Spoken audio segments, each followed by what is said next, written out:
When we take a moment to look back at the greats of the game, we notice several pillars of the sport who were able to achieve things that seem almost impossible by today's standards, like Wilt Chamberlain's 100-point game, his 50 points per game average, and even his mind-blowing quintuple-double. But one area that stands out specifically was the way these giants of the game were able to dominate the boards to an extent that is difficult to comprehend. Wilt Chamberlain once had a streak of 12 seasons where he averaged at least 20 rebounds per game, while Bill Russell had a streak of 10 seasons with at least 20 rebounds per game. Since the late 1960s, no one else has averaged 20 rebounds per game. Not Dennis Rodman, not Moses Malone, not Andre Drummond or Dwight Howard. Absolutely no one. Wilt once got 55 rebounds in a single game, and no one in the last 50 years plus has ever got as many as 40 rebounds. Russell once got 40 rebounds in a deciding 7th game of the NBA Finals. The NBA record for the most rebounds in a single season is by Chamberlain in 1961, when he pulled down a total of 2,149 rebounds. He also owns the 2nd spot, the 3rd, the 4th, 5th, 6th, and 7th spot on that list. Between Russell and Chamberlain combined, they own 19 of the top 20 spots on the NBA's all-time rebounds list. I think you guys get the point. Chamberlain and Russell dominated the boards to an extent that made them seem like demigods, and comparing other great rebounders of the game to them seems laughable to even suggest. But just why exactly were these two legendary rebounders so broken? Was it all about their skills and talent alone? Or was there other key contributing factors that elevated them to astronomical heights? Today, I'll do my best to answer that as we analyze the players, the eras, and the rules that could have played a factor in this scenario. First off, let's take a look at the attributes of the two players who had a stranglehold on rebounding, Chamberlain and Russell. Not only were these two players massive, Chamberlain standing at 7 foot 1 inches tall and Russell at 6'10", but they were both insanely athletic, even by modern big man standards. Both Chamberlain and Russell competed as track and field athletes in college. Not only did they compete, but they were both elite in this area, especially when it comes to the high jump competition. At the University of Kansas, Wilt won the Big 8 championship a total of 3 times, reaching upwards of 50 inches on the high jump. As incredible as his leaping ability was, Russell's may have been even more impressive, as in 1956, Russell was ranked as the 2nd highest leaper in the United States, and as the 7th highest leaper in the entire world. During the West Coast relays, Russell even went as far as tying the famous Olympian Charlie Dumas. Dumas later went on to win the gold medal and be crowned as the greatest leaper in the entire world. So now that we've established their size and athleticism, let's delve into some of the perceptions of their NBA competition. Many modern basketball fans often criticize the competition of that era, claiming that players like Bill Russell and Wilt Chamberlain took advantage of the undersized competition. Let me put this as frankly as I can. This is completely and utterly false. It's a common misconception based on low information fans who perpetuate this narrative, mostly due to their lack of research.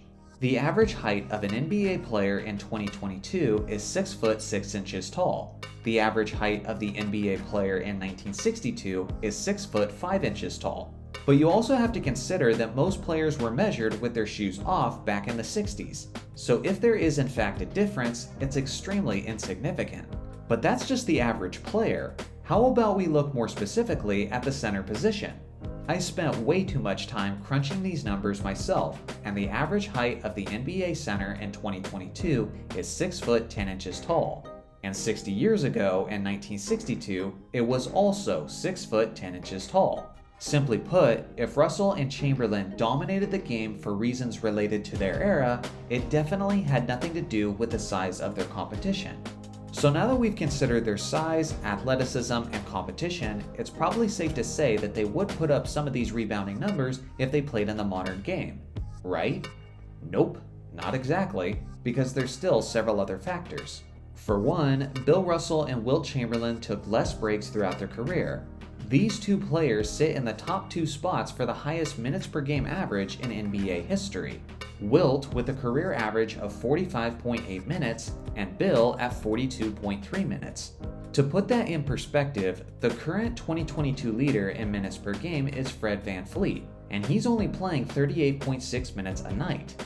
When Wilt averaged 25.7 rebounds in 1962, he played every single minute he possibly could have, as he averaged 48.5 minutes per game that season. Obviously, more time on the court is going to boost your numbers all around, but it's also worth appreciating the amount of stamina and dedication that it takes to be on the floor for that long, especially on a night-to-night basis. If everyone could do it while remaining healthy and effective, then every great player would. Russell and Chamberlain are just the two guys who could actually pull that off. Although Chamberlain and Russell were clearly the most dominant rebounders of their era, they simply weren't the only players putting up goofy rebounding numbers compared to today's standards. Almost every big man in the 60s was. Of the highest rebound seasons in NBA history, the top 25 spots are all owned by players who played in the 1960s. That's not a coincidence, that's a trend. Many 90s basketball fans would say that Dennis Rodman is the greatest rebounder they've ever seen. And at his very best, Rodman averaged 18.7 rebounds per game in 1992. In the 1962 season alone, 4 players averaged more rebounds per game than Dennis Rodman did at his very best. The general rebounding numbers were significantly higher for centers in the 1960s, and there's several reasons for this.